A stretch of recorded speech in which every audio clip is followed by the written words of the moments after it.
What's up, everybody, and welcome to a new interview of the Language Input podcast. And today I'm going to have Katrina on the podcast, and she's Norwegian. And, she's got a lot of wonderful ideas and tips when it comes to language acquisition. There's a especially useful one that's related to Netflix that she's going to talk about. And she's also going to tell us how she learned Korean and much more. So, I think you're gonna love it. You're gonna really enjoy this episode. And I hope you do as much as I did. And yeah, let's get right into it. Let's go.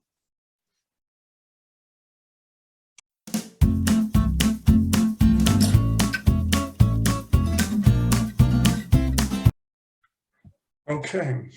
So hi, and welcome to the podcast, Katrina. Thank you for inviting me. And well, for those of you who don't know you, which would be everyone.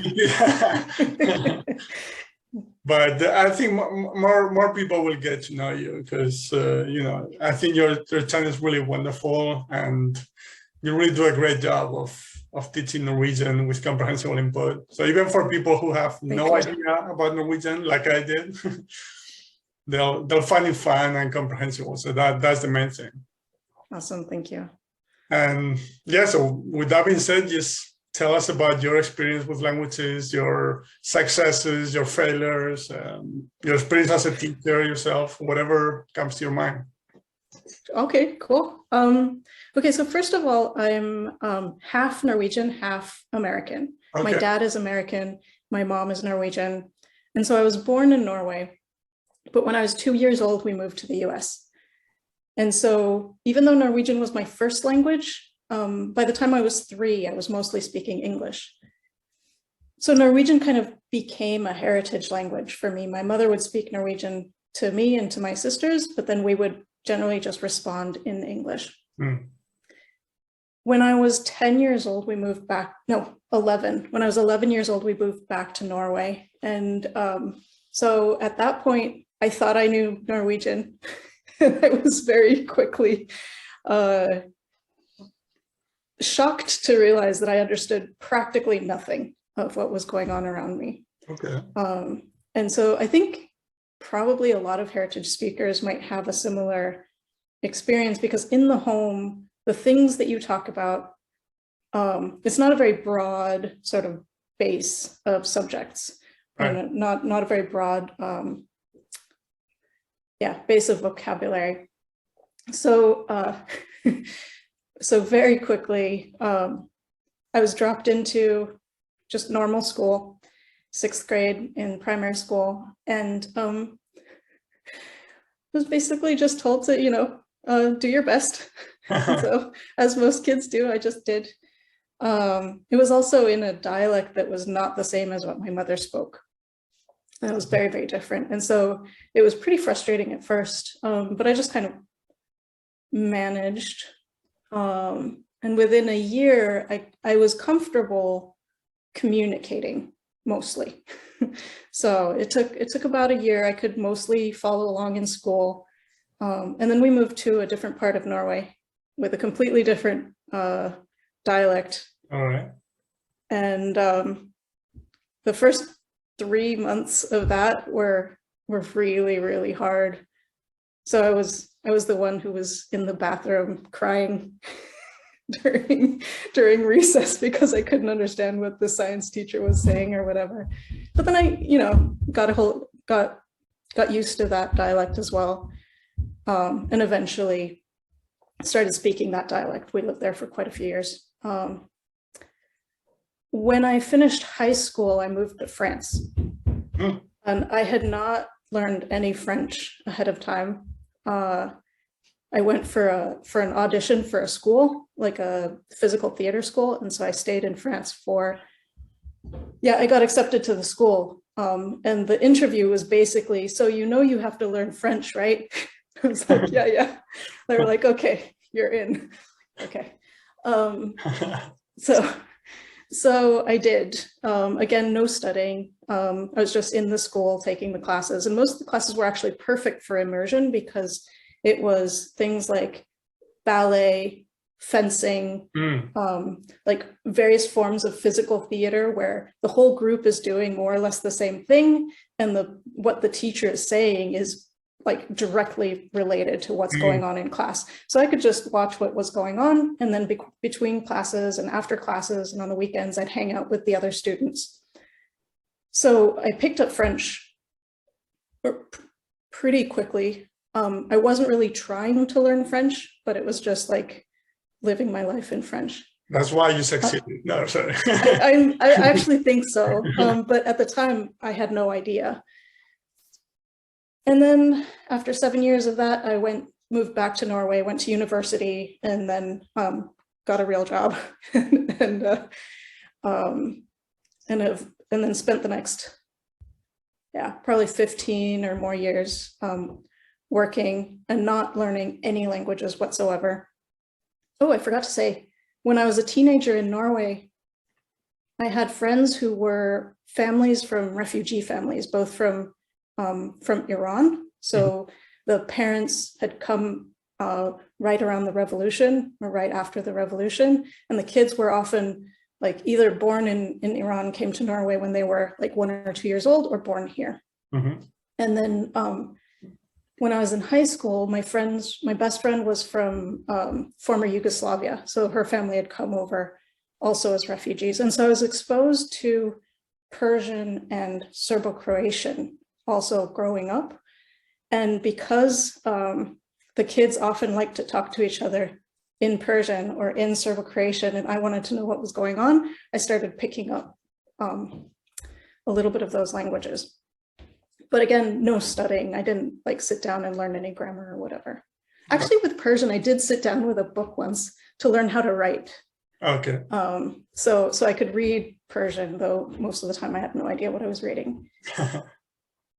So then at the end of high school, I moved to France. 7 years later, came back to Norway. And then from then on, no languages for like a long time. And then for work, I had to travel a bit, and I was in a different city and met up with a friend of mine in that city. And she, long time ago, had lived in Korea for 1 year and taught English. And she lived out in the sticks, like out in the middle of nowhere where nobody spoke a word of English. And so she learned Korean that year. And when I was visiting her, this was in the States, when I was visiting her for work, she took me to a Korean public bath, or a Korean spa. Okay. And so after like 3 hours of just hanging out and, doing the spa thing, we had tea in the little tea room. And she was like, "Do you want to learn how to read Korean?" I was like, "Yeah, of course I do." Yeah. That sounds super cool. I had no idea. Like, I knew nothing about Korea. I hadn't heard the language. I didn't really know what the writing looked like. I had never seen any movies or dramas. I hadn't listened to Korean music, nothing. I'd probably met some Koreans when I was living in the US as a child. But again, they all spoke English. Like, I wouldn't know. Yeah. So she spent like 45 minutes teaching me the Korean writing system, and it's incredibly well designed. It's fascinating. And after that, we ran around the spa and read all the signs. Shower, massage, Nice. Yeah. So that was super fun. And I got like just a little bit curious. And I wasn't going to learn Korean. I had no intention of learning Korean, but I got just a little bit curious. And so I downloaded the Korean keyboard onto my phone. I tried Duolingo for like 10 minutes and hated it. And then every time I was on an airplane for work, I would watch all the Korean movies that was on the in-flight system. And I watched a couple of Korean dramas. And what else did I do? Oh, I read some books translated to English, Korean novels translated to English, or novels by Korean American authors that were originally written in English. And I got more and more curious. And especially like hearing the language in the movies and the series, I really started wanting to learn more. And I was like, but how do you learn a language? Like, I'd never done it on purpose. Like, never learned a language. Sorry to interrupt a second, but Did you watch them with English subtitles or? Oh yeah. I had no intention of doing like, multimedia immersion or anything. I just was like, oh, I just want to learn a little bit more about Korean culture. Yeah, you would, exactly. In entertainment that was just, I don't know, a little bit interesting and different from what I was used to. Mm-hmm. Yeah. So I had this moment where I was like, I kind of want to try to learn it, but how? Like, how would you do that? And so I started, I think I found Fluent Forever. I read the book Fluent Forever by Gabe Weiner, and I really like it's probably one of the best books about memory.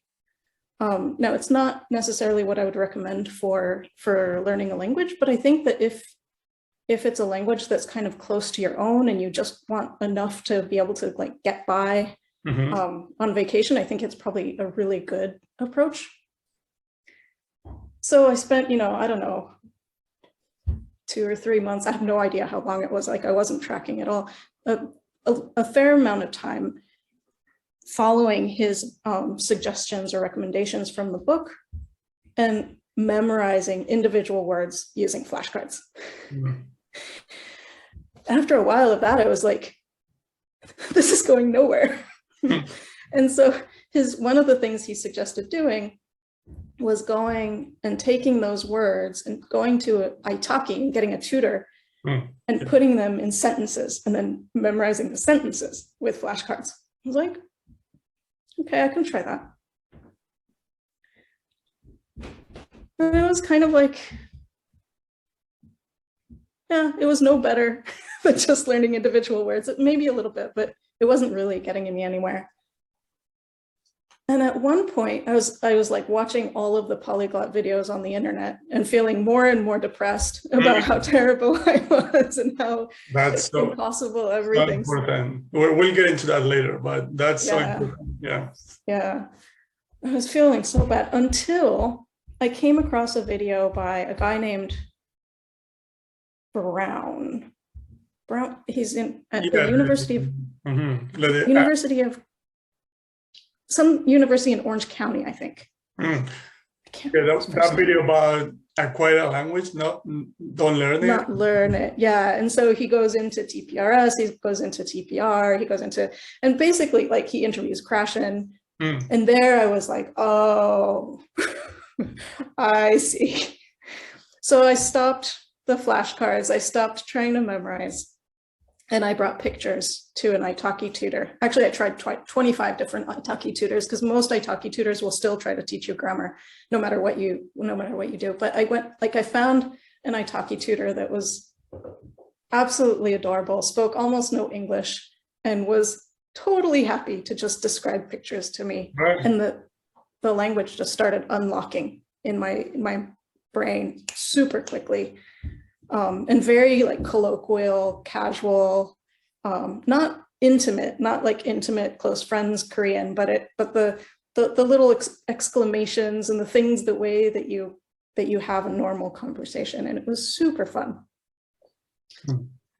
So I did that for months, like maybe an hour or 2 a week for, I'm not sure if it was like 6 or 7, maybe 8 months, but quite a long span of time. And over that time, I was clearly always making a little bit of progress. And so I got more and more motivated to like actually learn it. And then one day I came across, I kept searching comprehensible input Korean on YouTube or anywhere and found basically nothing. And so eventually I found a video by Matt versus Japan. And it was something like, you don't need or can you use incomprehensible input? Okay. And his argument was kind of like, if there's something you understand, even if it's not a lot, that's enough to start, like it plants a seed in it, it'll start growing from there. And so if you just get lots and lots and lots, and he also recommends using flashcards. But if you just do it a lot, it'll work. And, the proof being in the pudding, it's what he did for like 5 years. He just went super, mass immersion on Japanese and got really good results. So I was like, I can do that. There's a pandemic on. This was right at the start of the pandemic. I was like, I can watch Korean dramas with no subtitles. I have the time. Totally fine. Yeah. So I did for about 2,000 hours. And at the end of about 2,000 hours, the pandemic started, like, at least around where I was, loosening up a little bit. And I can now watch Korean dramas comfortably with no subtitles and be thoroughly entertained. I don't understand all the words. I don't always understand all the details of what's going on, but I understand more than enough to be well entertained. Yeah, to understand what's going on the general level. Yeah. Yeah, laugh at jokes, cry when it's sad. Yeah. Yeah. That's cool. Yeah, I mean, I was thinking about that, and yeah, of course, if it's just a bit comprehensible, it's always going to be better than nothing, right? Mm. Obviously, if the thing is, from a technical standpoint, it's ideal when you understand most of it, when you know exactly what's going on. Yeah. The problem is the resources you can consume in order to understand 90% or most of what's going on, especially when you're starting out with a language, or cartoons, comic books, like really simple things that I love them as a sort of transition resource, but obviously as an adult, it's not the thing I look forward to watching every single day. Yeah, I couldn't watch cartoons. I totally get where you're coming from. Like, even if instead of 90%, you're getting 50 and not exactly understanding everything that's going on, but still a series that you're really looking forward to getting home and, just watching for half an hour. I get that. Yeah. Yeah. So it might not be the most efficient way as opposed to the other one, but because of your motivation, it actually may be the most efficient, Yeah. Yeah, it's a trade-off, right? You have, if you can find things that are more comprehensible, but you don't care, it's probably not going to be very efficient. Whereas if it's less comprehensible, but you do care, it'll at least keep you in front of the screen long enough to get some comprehensible input. Right, and it doesn't feel like a chore or like you're learning, like you said, like it didn't feel like learning. Yeah. So, yeah, I get that. Like, it also depends on the language.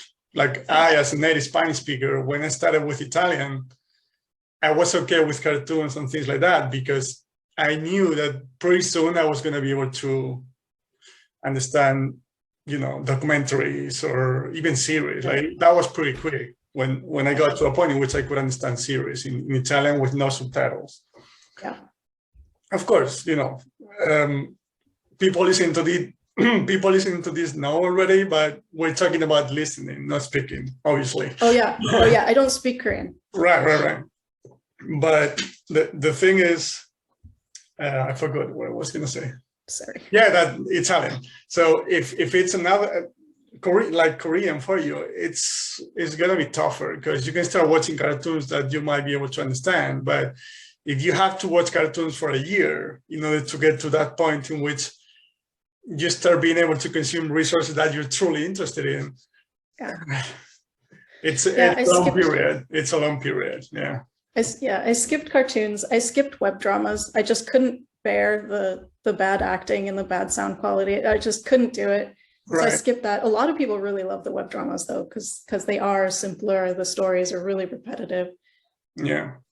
I will admit that when I started watching dramas, I maybe understood 30%, not more. And that's 30% of what's going on, not 30% of the words. Like, I mean, I guess technically I understood a lot of small words that don't carry meaning. Like you can understand 80% of a sentence without understanding the sentence, I guess, the words in the sentence.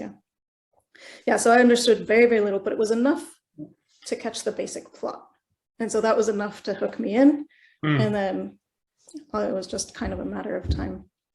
Yeah, and you were enjoying it. So again, even if it's not the most efficient way from a technical standpoint, again, it doesn't feel like learning. So you're willing to go on with it, right? Yeah.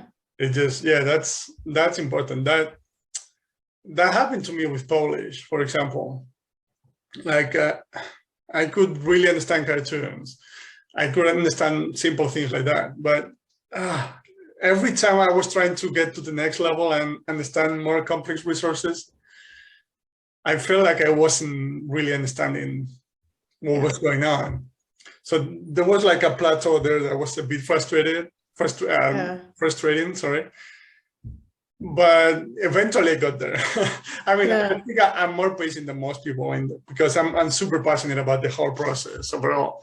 So just the feeling of being able to understand such a different language is rewarding enough for me to be more patient. But I totally feel what you're saying. Yeah.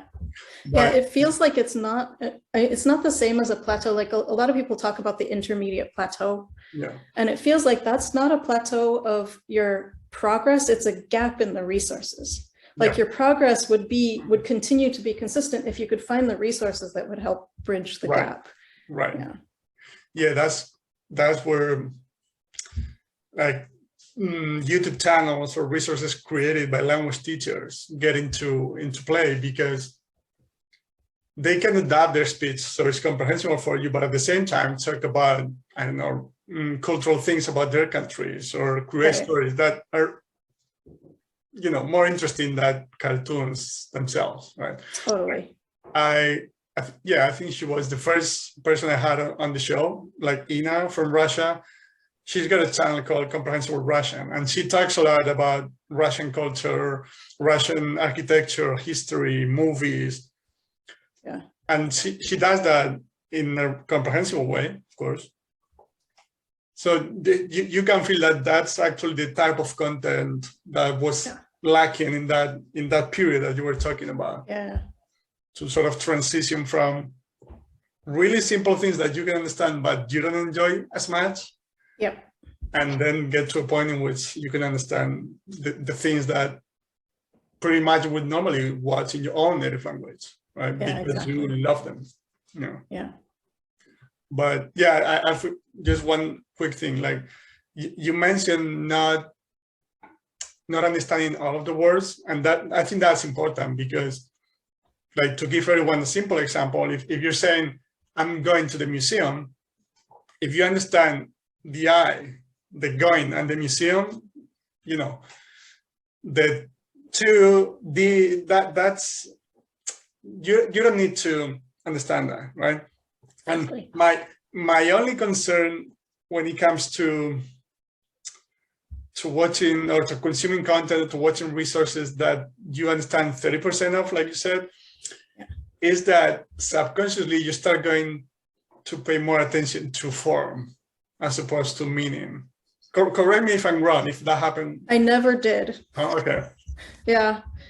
According to Matt versus Japan, you're supposed to be trying to catch words that you recognize and put them in your flashcard deck. I was very lazy about that. I couldn't be bothered to like follow the form. All I wanted to do was know the story. Right. No. I mean, yeah, like actually, I think that was a blessing for you, to be honest.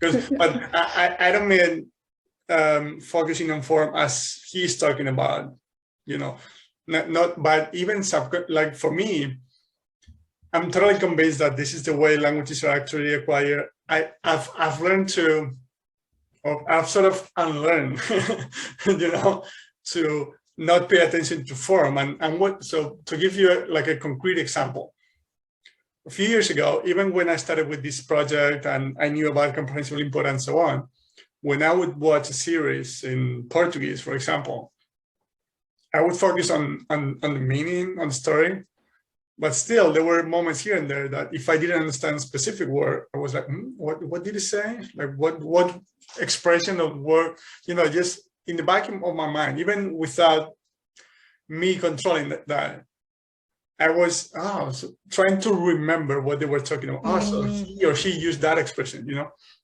So it wasn't so much about, okay, this word, I'm going to write it down. No, not at all. If I had to do that, I wouldn't even speak Spanish. But but I learned to forget about that. I learned to relax and understand that if I'm understanding what's going on, it's coming in. My brain is going to figure it out. Don't tell me how. Yeah. and that's good news that we don't know how that happens, but it's happening, right? But with Polish, for example, that I mentioned before, when I was trying to watch resources that were a little bit ahead of my understanding at that point, I found myself paying more attention to form, to specific words because of that. Maybe my brain was searching for words that it could recognize, so I could make sense of the entire thing. I don't know, just making things up on the fly right now. But yeah, it's hard to say, right? Because I don't know, the process is so subconscious.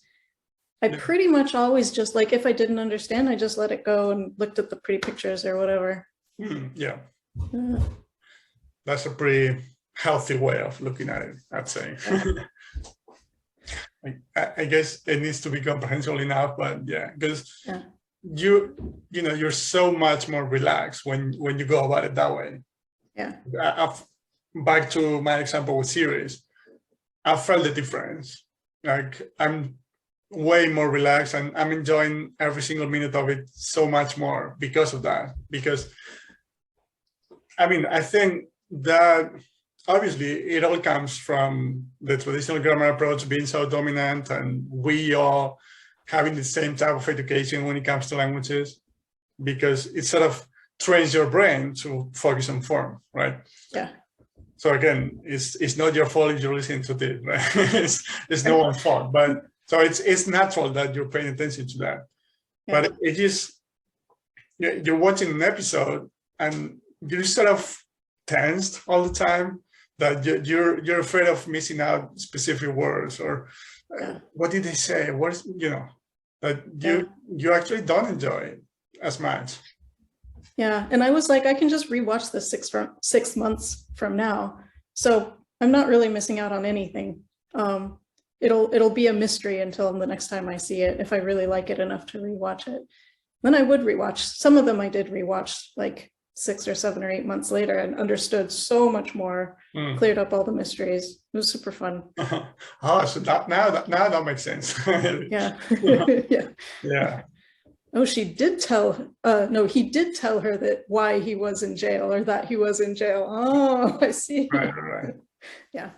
Yeah, but there's even some enjoyment in that, in figuring things out. Like, you started an episode, not really sure what's going on here, but like 5 minutes later, you sort of figure it out, and then feels so great, right? Yeah. Go. Actually, recently, oh, sorry. Yeah, go ahead. I was going to ask you, go ahead. Okay, yeah, I recently found a pretty good bridge. So there's a language where I understand a little bit, but not, like, if I try to watch a movie, I don't understand the dialogues. But if I watch, if I put on the audio description track, are you familiar with this? There's when there's a narrator that describes what's going on in the non-dialogue parts. Yeah. So if you're visually impaired, it's a way of enjoying a movie or drama more. And Netflix has quite a lot of audio description. And so for this language where I don't really understand a lot, but I understand the audio description mostly, I watch it with English subtitles. So I get the dialogue in English. I'm not even paying attention to the language. But then all the non-dialogue parts, which is about a third of any movie or drama, I'm getting comprehensible input. So, in Korean, no, in Korean I don't need it. Okay, so it's okay. So you mean, like, there's someone getting inside a building and there's someone explaining that. Okay. Yeah. So it's like Tom runs up the stairs, opens the door, and a little girl comes running out. Tom turns around and watches as the little girl runs off, and whatever. That's awesome. That's a wonderful idea. I've only done one video like that, but I was thinking about that, and I did one video like that in Spanish. I just took like a copyright-free movie from back when, I don't know, like 50, 60 years ago. Awesome. And that's what I was doing in the background. Like, no, I just muted the movie, and I was like, so now it's like a Western movie. So now, the sheriff is coming to town or whatever, Right. And I also try to make it even more funny possible by telling people watching the video to try to guess what's going to happen next. Right. Right. So I'm like, the train gets to town, and there are some bandits or whatever it is. No, the train is approaching the town. So what's going to happen now? And I give them 4 options. Like bandits are gonna just jump on the train and steal their money, or they arrive to the town peacefully. And then we get to see what happens. So it's easier to connect the ideas, right? Yeah. But yeah, so you said Netflix has that. Netflix has a lot of audio description. It depends on the movie. It depends on the movie, the language, or what. You can do a search in the search bar, audio description in, and then language, and it'll show you which movies and shows and documentaries have the audio description. And so some languages have a ton, like Korean, like lots and lots and lots and lots, sort of endless source of audio description. Norwegian, not so much. It's like maybe 10 titles might have audio description. That's an interesting idea. Yeah. Because I did a slightly different thing with Netflix as well. When I started with Polish, again, I was in that period or plateau that we were just talking about. So I was trying different ideas to access resources that I was really interested in, but that I could understand.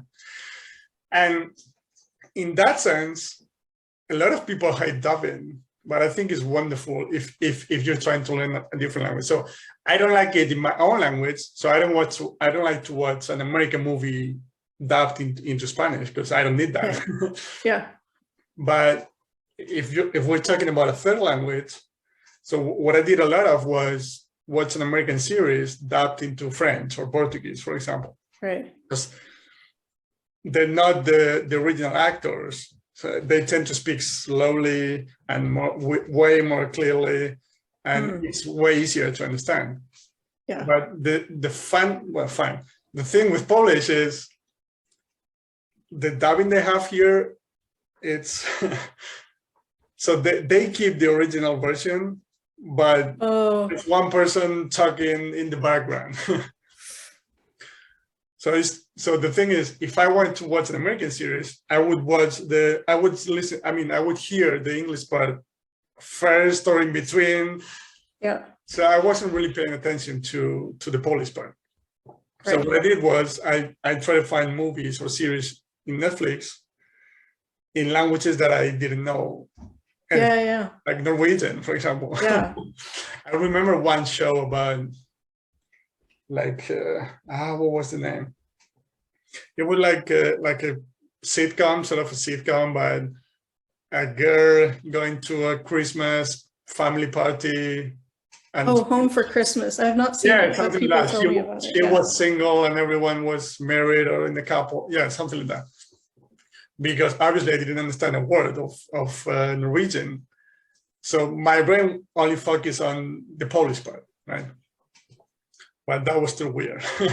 Yeah. But what you're talking about is actually more interesting, because you listen to the words and you see the action at the same time. Yeah. Yeah, I love it. Yeah. Actually, when I watch Korean shows, I don't put subtitles on, but I do, if it's available, I use the audio description track just because there's more language. I like that. Yeah, because I've also talked about watching sports a lot in my time, because that's what helped me with English, by the way. Yeah. Because again, it's the same idea, same concept. It's TPR related as well. Like with sports, there's the commentator explaining what's going on the court, pitch, or whatever it is.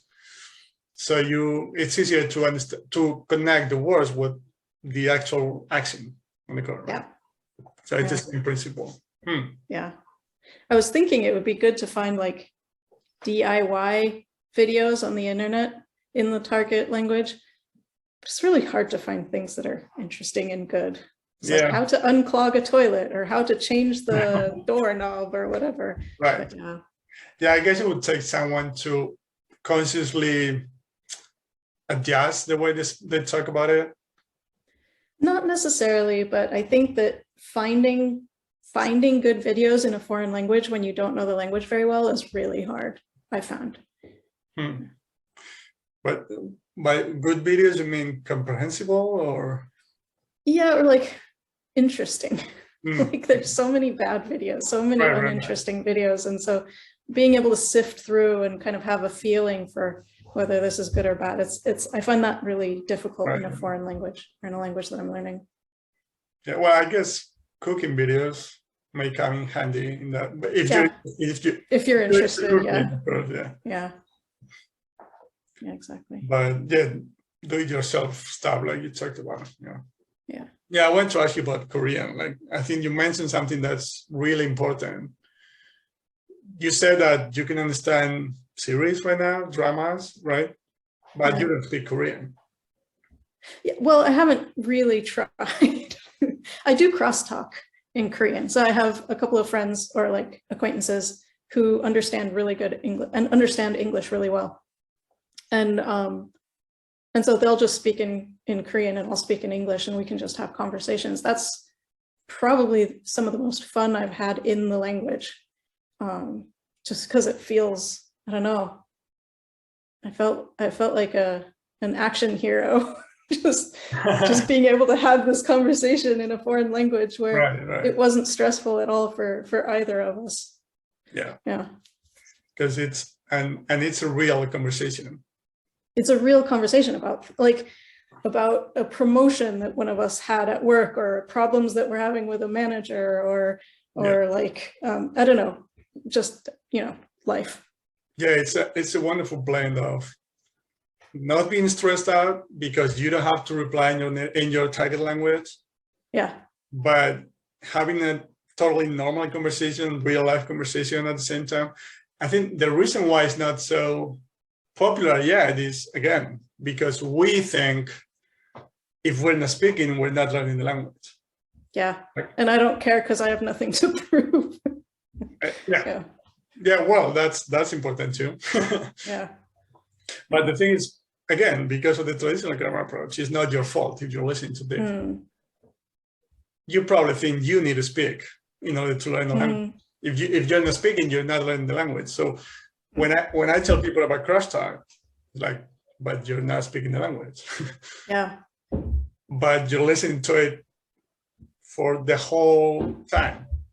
Yeah. And that's what you need in order to learn a language, right? Yeah. And you add the fact that, as you mentioned, you're not going to be stressed because when the other person is speaking, you perfectly understand what they're saying, but because you don't have to reply in your target language when you're clearly not ready for it. Yeah. Even if you are, that's totally fine. But most times you're not ready for it yet. You're not stressed. You're not trying to build a sentence in your mind while the other person is speaking. Right. Surprisingly enough, you understand more of what they're saying. Yeah. It's like the whole package.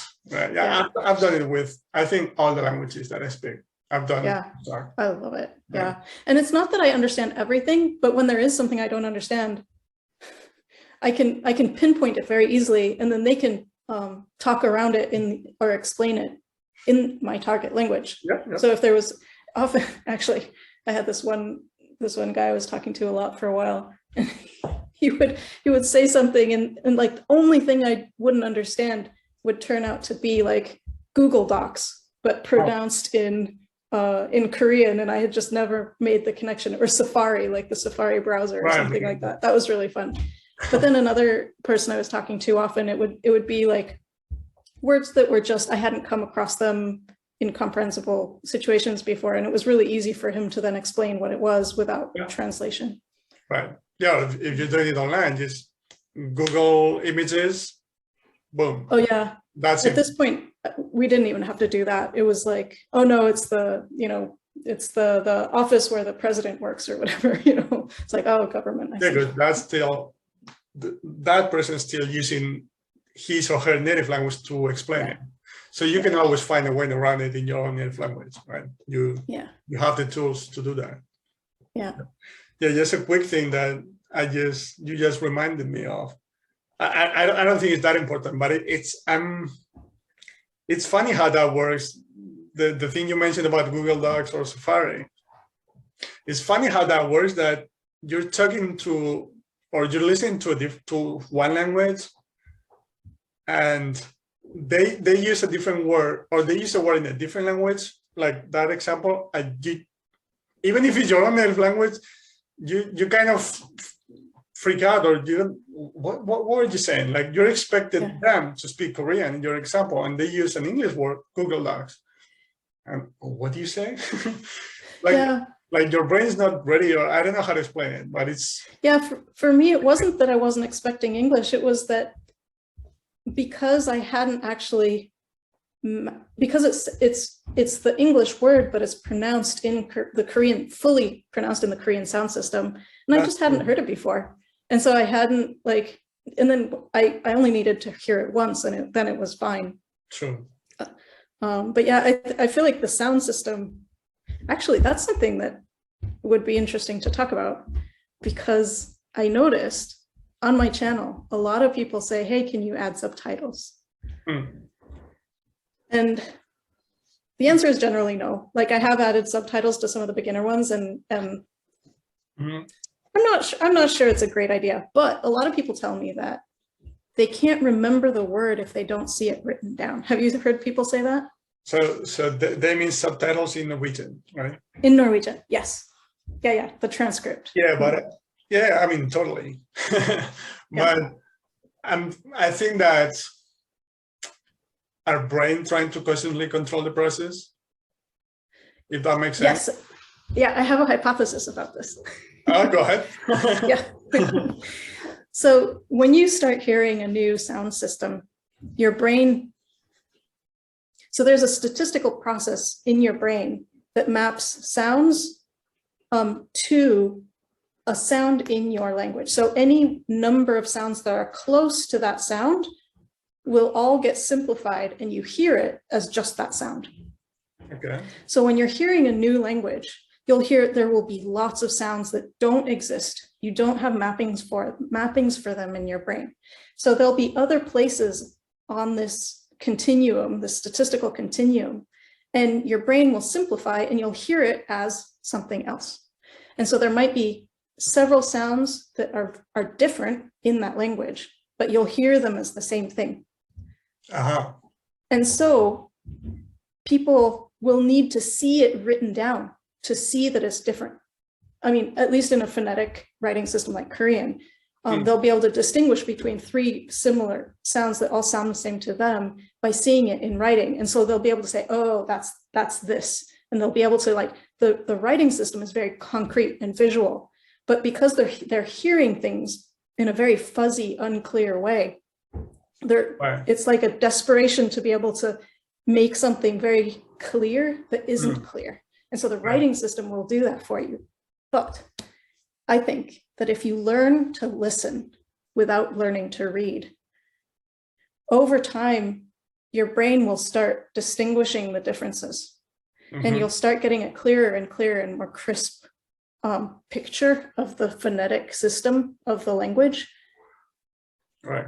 At which point you can just hear the difference. You'll hear the difference between the sounds that seem similar, and we're all mapping to the same sound. But I think that people who start to read early and rely on the clarity of the writing system in order to know which word they're hearing, I think they don't necessarily develop the ability to actually hear the proper sounds of the language. I think that it short circuits something and prevents them from actually developing the ability to hear the difference. That makes sense. Making it up, totally making things up right now, but yeah, I mean, I hear it so much. I see what you mean. Yeah, I think yeah, again, because when you see the written word, you recognize that word, so your conscious brain is more relaxed again, right? Yeah. Oh, okay, I know what that is. Yeah. But when you're just listening and you're relying on what you talked about, at the beginning you can't really tell them apart. Yeah. Your conscious brain sort of freaks out, and we adults we want to consciously control everything, right? Yeah. And we freak out. Some people more than others, of course, but we freak out when we don't control something. Yeah. So, yeah, that makes sense. I've experimented with that in my channel. Not subtitles, but pretty much the same thing. In some of my stories, I've actually written down the episode beforehand. So as I'm telling the story during the episode, I'm reading it. Right. But I try both things. The script, so they can actually read it at the same time, and nothing. Yeah. Because also it's a way for listeners or for people watching the videos to sort of get access to more complex resource. Yeah. So it's back to the trade-off that we were talking about. You know what I mean? Because I can talk about way more complex and interesting details within the story because of the written help. Right. If I was relying just on speaking, on them listening, I might not get away with it, especially with Spanish being so similar, in like a lot of words being similar to the English counterpart, right?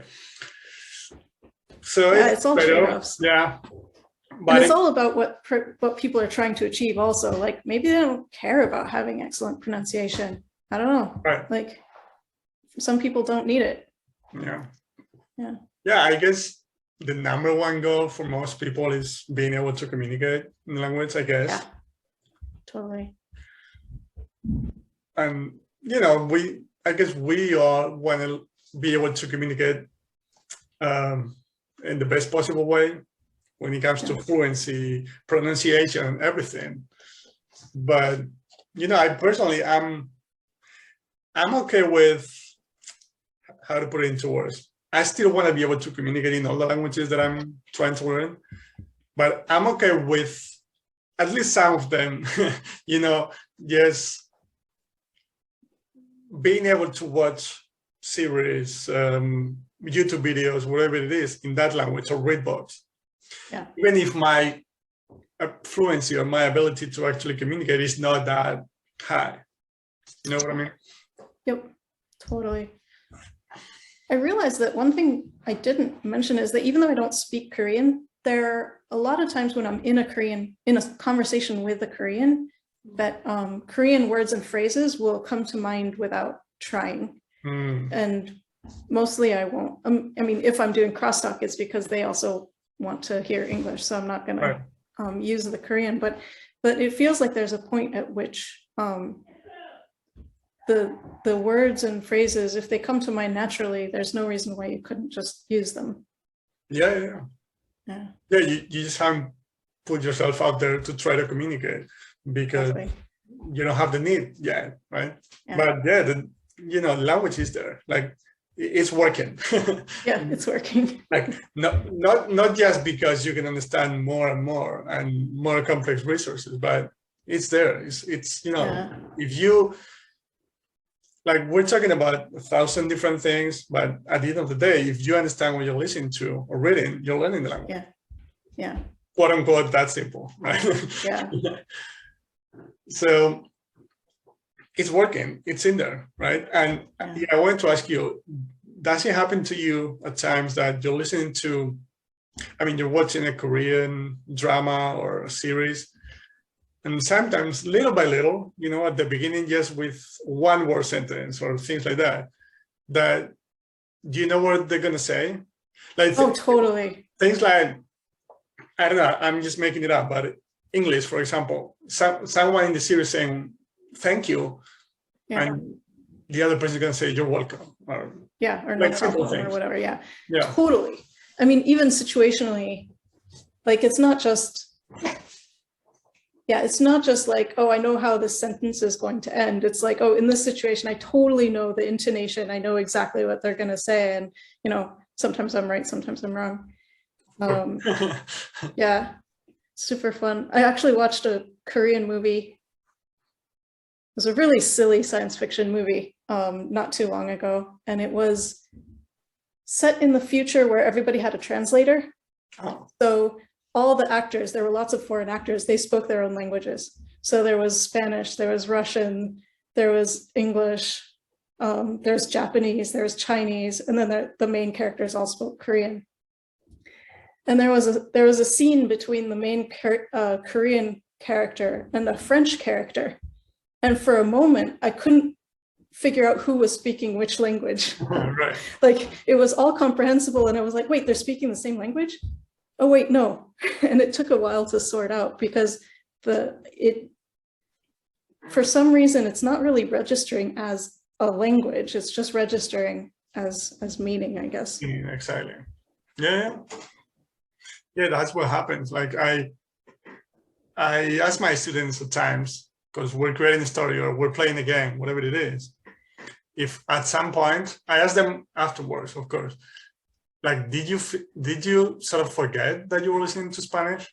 Oh, right, yeah. I was just, yeah. That's why I'm always trying to think of, you know, storytelling, but make it as interesting as possible, or play board games, things like that, because you just have to focus so much on meaning that you kind of forget that you're listening to a different language. And that's I actually really like, that's the whole thing. Yeah, it really is. I really like listening to movie spoilers in my target language. Like, people are basically retelling the movie, and movies tend to be written so that it is an interesting, exciting story. And so it'll be like, I don't know, Hunger Games, or, you know, Home Alone, or, you know, it might be movies from their country, it might be American Hollywood movies, but it tends to be pretty comprehensible and also entertaining. Yeah, it's similar to the idea that you mentioned before of Netflix, you know, being able to use Netflix for what do you call it? Like audio description. Audio description, yeah. Cool. And yeah, one question about your friend that I forgot. And how did she go about teaching you Korean? I mean, the symbol. Oh, the written language. I mean, she just went through each. I mean, it's very systematic. So the vowels are either vertical or horizontal. They have one little thingy or two, and the sound change. Like, if you have a vertical vowel and it has one, and you add one, that change, the sound change, is systematic for all the vowels. There are a bunch of consonants where there are three different sounds that are related. So they'll use the same base consonant and then change it in a very systematic way. So it was just, she just kind of went through and explained it to me. And then I could go read the signs. I, of course, only understood them if they were English loan words. But, right, because that's a topic I'm interested in, you know, like other alphabets and things like that. Because again, I have a funny feeling that, because the process you're talking about sounds pretty conscious to me, right? Oh, for learning the alphabet, the written language? Oh, yeah, totally. Yeah. I'm not sure about that. What I mean by that is the only language I've started with a different alphabet is Russian. Yeah. It's still not that different, right? If you compare that different enough, to Japanese or Korean or Mandarin. And what I noticed is, back to the channel that I talked about, Comprehensible Russian, in one of her videos when I was starting out, she had a map of Europe and the names of the countries in Cyrillic, for Russian. And I noticed that my brain noticed that France and Finland had the same starting letter. Right. When she actually used it, you know, she talked about France. I was like, so this little circle with a stick, that's our F, sort of, right? Yeah. So it's like my brain figured it out without me having to consciously learn the different letters. Because again, we see it all the time when people are trying to teach a language. The traditional grammar approach tells us to start with the alphabet, right? Here's the alphabet. Consciously you learn the alphabet. Yeah. And it's like, I'm not sure that's really efficient, to be honest, because it relies on consciously controlling the process again. Yeah. And yeah, actually, so, oh, go ahead. No, just the final thought, that's what I did with Russian, and I can read Russian. Yeah. Now, I don't understand what some of the words mean a lot of the time. Yeah. But I can read them, if that makes sense. Totally. I didn't have to consciously, sort of match them. Okay, so this word is this sound, and that's when, I mean, you as a native speaker of English, you didn't have that probably, but I still remember when I was, I don't remember how I was, but I was in primary school. I was a small kid. And I remember in English class, to teach us the alphabet, they'll give us a song. So it was like A, B, C, D, E, F, G, blah, blah, blah, blah. Which I understand you're trying to make it more fun for kids. And that's okay. But I realized later on, even now that I can perfectly communicate and I speak the language, when I have to spell things, sometimes I have to go through the song. Yeah. If it's B, that's fine, right? Yeah. But if it's U or X, or you have to go all the way, and I'm like, fuck, what's going on here? Yeah. However, when I have to spell the letter I, for example, because in Spanish it's different, so it can be confusing. Mm.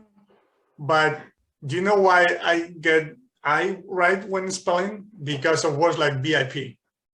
Oh, right, yeah. It's so common that I've listened to it so many times that I don't pay attention to I meaning this letter, right? Yeah.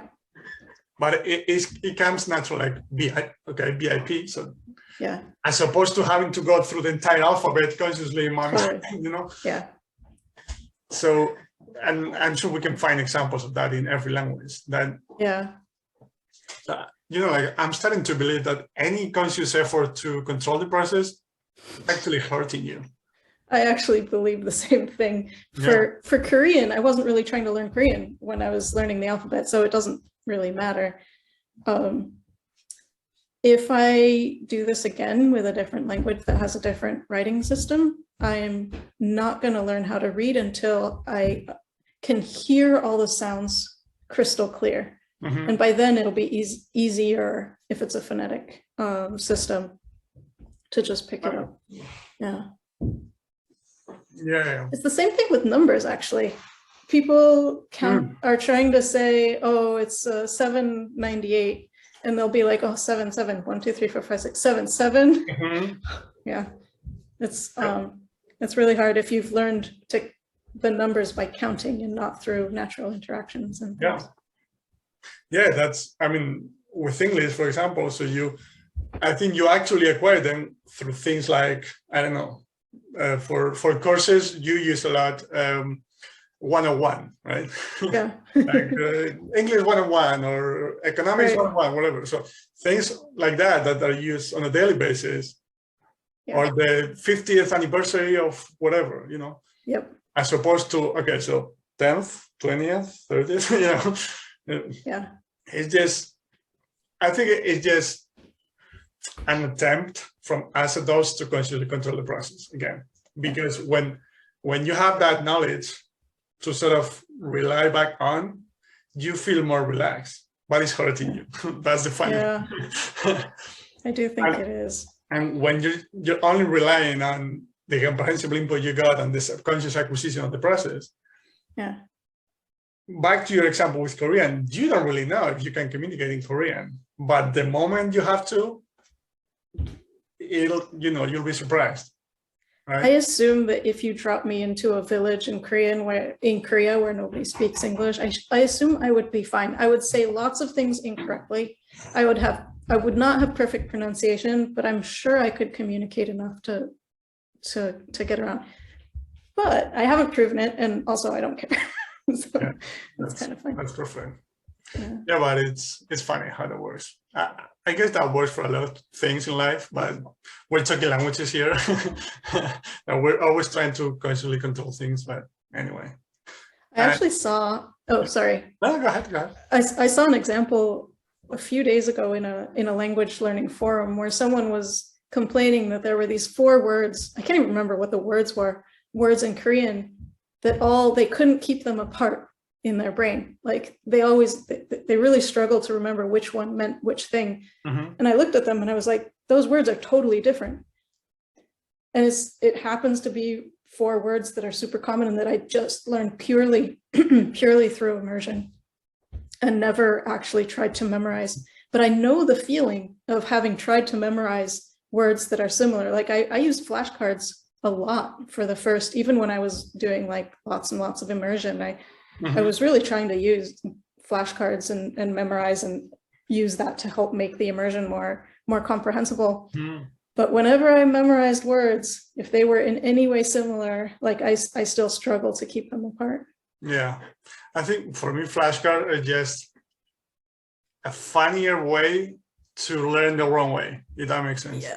You know? Yeah, I've ditched flashcards. I'm never going to use them again. I mean, never say never. I don't think I will ever use flashcards again. Yeah. It's like an attempt to make it more interesting or more fun, but it's still more effective, I think. Or yeah, but it's still focusing on the wrong idea, right? On consciously memorizing things, or you know what I mean? Have you read the book Thinking Fast and Slow by Daniel Kahneman? I think he's an economist. He won a Nobel Prize for some of his work. I think I have it on my list somewhere, but I haven't read it. Yeah. Yeah. But so the main idea is that he says that there are 2 systems in the brain, and he calls one system 1 and one system 2, and I can never remember which one is which, but one is the things that happen on automatic, where your reactions and reflexes are super, super fast. The knowledge or the action feels instantaneous and automatic. And then the other system is effortful and like it's hard and you can only do it for so long. Mm-hmm. And I think the problem with memorization is that you're using this effortful, focused system, but when you're actually speaking, you're using the other system. And so it's really hard to get something from the memorized place, from the one system over into the other. And I don't think it's impossible to do. I just think that the brain structures that you develop when you're learning in that way through translation and memorization and grammar, I think that the brain structures won't feel the same as when you're speaking a language that you have acquired naturally. Yeah, they're just 2 different processes. Or it makes sense. It's like, that's why, when you listen to someone speaking a foreign language, they have a sort of broken speech with a lot of pauses. That's because they're trying to access that conscious knowledge. But in real time, you just don't have the time to do that. You just don't have the time, yeah. So it's just a different process. Yeah, exactly. Yeah. But if you're taking an exam in which you have all the time, you have a lot of time to think about your answers, you can access that conscious knowledge that you got from grammar classes, from flashcards, from memorizing words. But that's also why when you're speaking that way, after half an hour, your brain is about to explode, right? That's true. Yeah. Wow. Like you've been speaking like that for half an hour and just give me a break. Yeah. I'm going to the bathroom, even if you don't need to, Yeah. Yeah. And I want to ask you about your channel as well. So you create videos for beginners only, or different types of learners, or what? Yeah, what's your goal with it? Yeah, what I eventually would like. So right now I have 4 or 5 types of videos. I have one type of video where I have lots and lots of pictures, and I have like a target structure or something, Mm-hmm. and a few vocabulary words, and then I'll use the pictures to vary, like very TPRS circling style, Mm-hmm. just to get the repetition necessary to sort of effortlessly understand and figure out what it means also. Mm-hmm. Yeah, I think those are the ones I've watched. Like this is something, that is whatever. Yeah. Is this a bear? No, this is a hedgehog, whatever. So there's that, and that one, those videos have lots and lots and lots of pictures to help triangulate the meaning. And then I have beginner videos that have just one picture, where I'll systematically go through the picture and ask a question like, what is this? What color is this? How many are there? Is it above or below? Sort of all of everything I can think of that's within the structures that I've already covered or that are nearby, so that it still feels really comprehensible. And it's slow, it's clear, and it's question answer. And then at the end of the video, I'll go through and just with statements and describe it again, still very slowly and clearly. And then there's a follow-on video, which is the same picture, and it's only statements, and it's spoken at natural speed. So it's still simple language, very, very simple Norwegian. And it's still beginner, but the speed is normal speed. It's what the speed that I would use when talking to my family or whatever. And then I'll use the same picture and I'll just talk about it casually, not in a structured way. Much more difficult language, but still, I wouldn't say that it's advanced. It's probably like lower intermediate. The speed varies, the difficulty level varies. It's really uncontrolled and kind of chaotic, but very natural. And because it's still describing a picture, it's still pretty darn comprehensible. And then I have videos where I play Find the Differences game. So I found the Smithsonian Magazine has, they publish a new puzzle every day. And so they'll show you, two versions of a picture, and they've photoshopped both of them so that they're slightly different. There are 10 differences, and it's actually interactive. So it shows you how many differences are left. You can click on a difference and it'll like make them both the same. And it has a little timer and you can get hints. It's really fun. And so I'll go through and describe the pictures as I'm looking for these differences. Yeah, so a lot of things to help viewers understand what's going on. Yeah. And also, I was thinking that for the most part, people who want to learn Norwegian are starting from scratch, right? Because, I mean, if you're teaching Spanish or English or French, depending on the country the person wanting to learn the language comes from, they've had some experience with the language in high school, but I'm guessing with Norwegian, for most people, you're starting completely from scratch, right? So like, again, for me with Spanish, I can sort of get into stories right away. But obviously, when you're creating videos, you don't have another person on the other side. It's impossible to please everybody, of course. You're not getting the live feedback to sort of adjust to the other person, right? But I can get away with a lot more stuff because of it, right? In Norwegian, I think it depends on what language you're coming from. If you've got a Germanic language in the background, it is still, there are going to be so many cognates. I mean, even with English, there are a lot of cognates in English. And so I think that if you're coming to Norwegian from, I don't know, say Vietnamese, and your English is not good, then like you're starting fresh. There's nothing helping you. And I really would like to have videos that let you start there with absolutely nothing and then build on that. I also want to do videos with conversations. So two people talking, because it's really different, how you hand off a conversation, all the little interjections and comments and reactions in a conversation. I think those are really important to learn and get used to. So I'd love to do that if I can find someone, another native speaker who really loves this style of learning and teaching. It's more like a real life speech, right? Yeah. And what actually goes on in the streets. Yeah.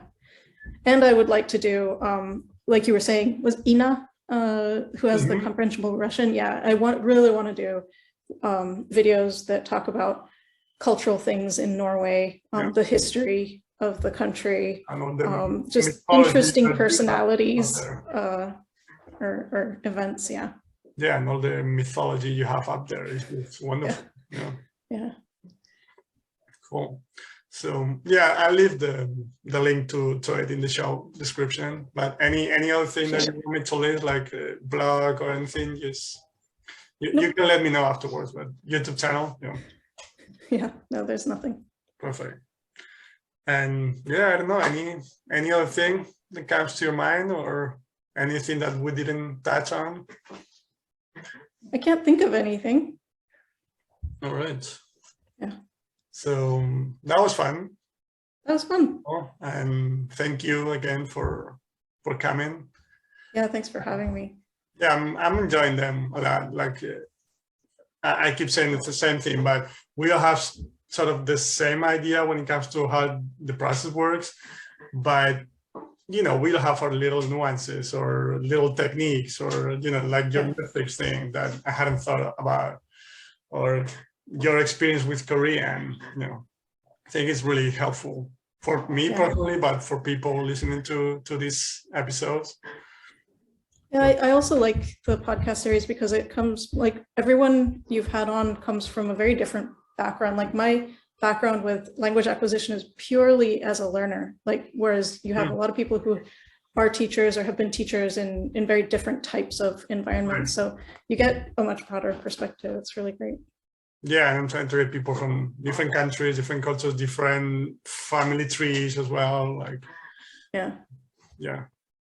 So we can talk about the alphabet, for example, because if I'm talking to you or French people or Italian or German, it's still the same alphabet.